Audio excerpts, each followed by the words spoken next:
Hello, and welcome to the Created to Create show with our author interview series. Today, I have the gorgeous Jeanette with me. How are you today? I'm very well, thank you. How are you, Michelle? Very well, very well. It's so much fun to have a chat with you over Zoom. Would you like to tell everyone a little bit about yourself? Well, I'm one of those rare creatures who is an old lady now, but I've been writing all my life, even before many Christians did. Like people would treat me as one of those and say, "Would you have my mother to afternoon tea?" She's never met an author. And so I do funny things like inviting my friends' mothers to afternoon tea so they could say they'd met an author. Oh, that's cute. That's so much fun. Yes, because it What? was quite different in those days. Yeah. What made you first want to write? Well, I didn't ever think about whether I wanted to write. When I was 6 and all dressed up ready to go to school, I have no idea whether I'd pre-thought this, but I can remember I stood in the kitchen doorway, dressed in my little school clothes, and I sprouted a little four-line poem with correct rhyme and rhythm and meter in it. And my mother stared at me. And the next day, my parents presented me with a little homemade book called Jeanette's Poems and full of lined pages, which I promptly filled up. So, and it's all, I've still got it. It's in my old-fashioned cursive writing.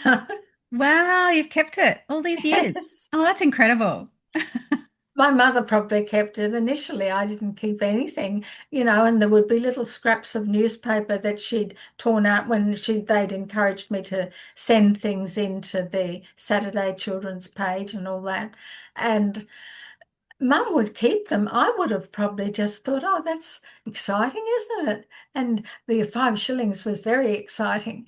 But Mum kept everything, so that was great. Yeah, wow, that is very cool.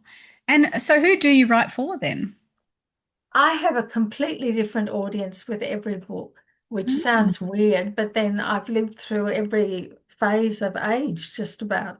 So, um, my first actual book was Jodie's story, which was written predominantly for young people, although it seems that most ages have read it. It's still out 35 years later in its third edition. Uh, it was written because I'd already interviewed for the Teen Challenge newsletter a girl we'll call Jodie, who had been a prostitute and a heroin addict. And then that stayed with me. The newsletter went out, but the story stayed with me. And I felt that it needed to be a book.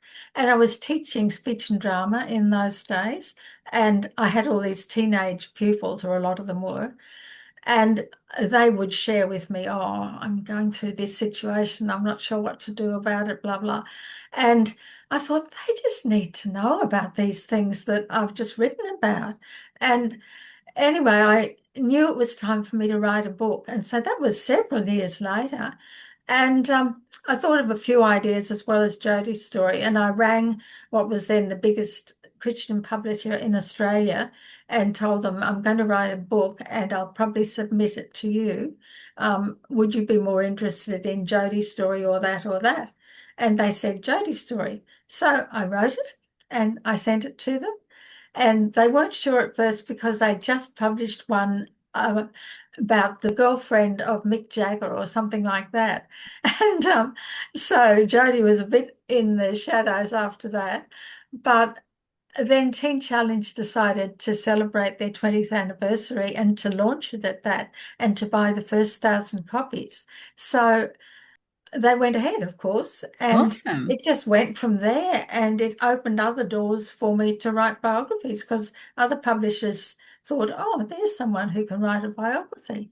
Because in those days, there weren't so many people doing it. Mm. There was hardly anybody doing it. Wow. Yeah, that's So, incredible. So yes. what does your writing routine look like then? Is it uh, all biographies that you write? No, I write anything. But in relation to books, I've written 4 books since 3 biographies, and the next one that I'm going to write that I've started on is a collection of my blogs called God Whispers, which is God intervening in our lives, whether it's in everyday life with little things that we sort of think, oh, I really, really need such and such. And lo and behold, God provides it. And or whether it's something, there are a few of these, just but not many, really big miracles where somebody is given a death sentence and they get healed. So I've got a mixture of stories. There'll probably be quite a few. It'll probably end out about 80 pages. Yeah. Yeah. Lovely. And how do you get from idea to book? Well, different with this one because I've already written the vlogs, and so it's very Mm-hmm. easy. I'm just putting them in clusters that seem to make sense. Mm-hmm. But with other books, I usually have the kernel of an idea, and I'll write that kernel, and it'll turn out to be either the beginning or the climax of the book. And then I'll start thinking about the characters and what they might do and how they might have gotten to this situation. And I'll develop the characters. And characters are important to me. My books tend to be character driven. And then I just take from there and work out a proper plot line and do my best with it. Yeah. Okay. So I guess it's different with the book that you're putting together now. In the Mm. past, how do you know when it's ready? Like, when do you stop working on a book? Theoretically, never, but of course, you can't do that. And so I just I rewrite it several times, and I'm lucky to have a sister who will also read it a few times. And I have several friends who are very happy to read it and give input.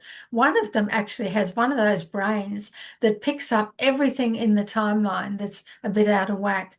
She'll say things like, but they wouldn't be swimming at that time of year because it'd be June.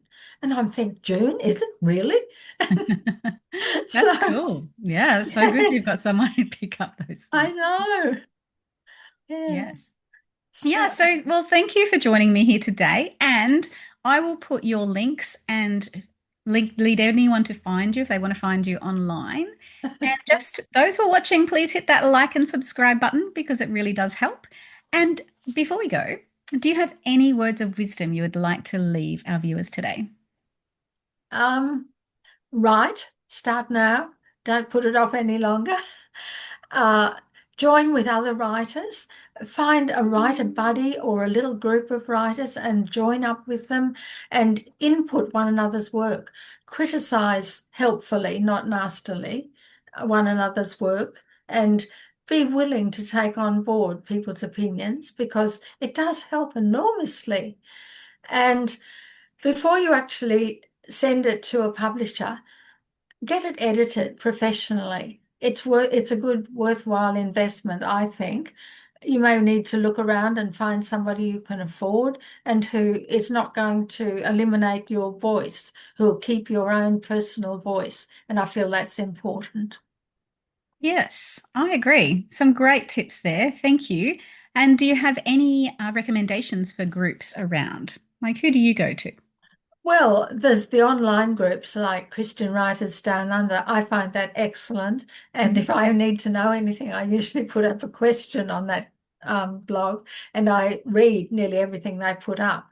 So I feel as if I know them all, even the ones I haven't met, Yeah, it's a beautiful group, isn't isn't it?